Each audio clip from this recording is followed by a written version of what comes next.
Here are 5 common misconceptions about interior house painting. Misconception number 1. Previously painted interior walls need to be primed before paint. The days of true oil paints is long gone, meaning it's really rare to find a surface requiring primer for the new paint to bond.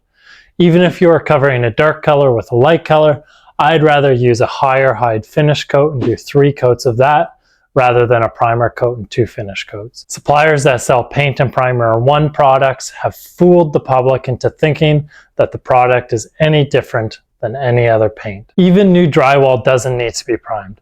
We apply a sealer coat, which is essentially really cheap watered down paint that will soak into the new mud and drywall, preparing it for the 2 finish coats. Using the sealer is easier and cheaper, but is not required. There are times and places for primer, but it is either used as a stain blocker or to help bond to difficult surfaces such as metal or plastics.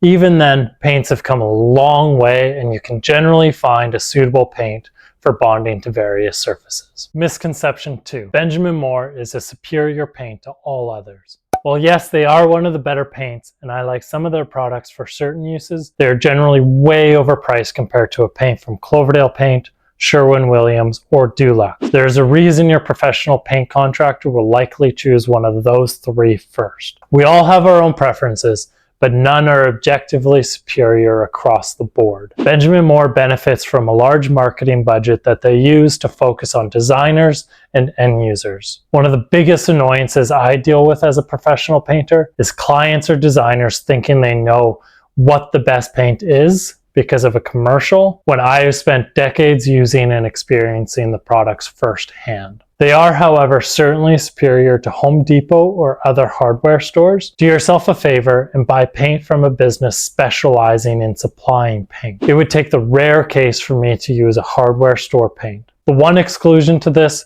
would be the Seco, formerly Sickens, wood stain, which can be found at various stores and is a wonderful product. Misconception 3. Sheen or gloss levels are the same from one company to another. Unless you're a professional that has extensive experience using multiple product lines from the different suppliers, I urge you to talk to a sales associate at whichever supplier you are purchasing your paint from to ask their recommendation for sheen level. They will all follow the same path from flat over to high gloss, but an eggshell or matte from one product line or supplier to the next will not be the same sheen level.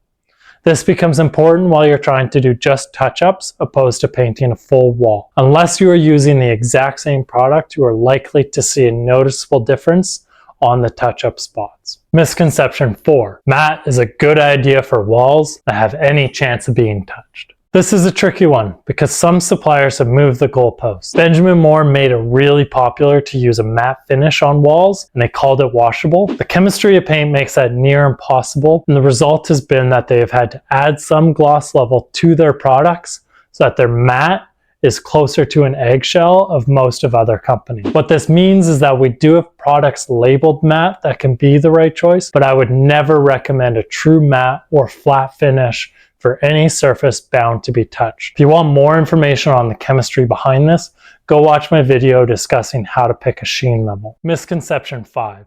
One coat paints only require one coat. This is one of my biggest annoyances with paint suppliers and their marketing. They think that they can make paint really thick so that you can get the same coverage with one coat as regular products do with 2. While they will have better coverage, there are a couple problems with this that lead me to always doing at least 2 coats if changing the color.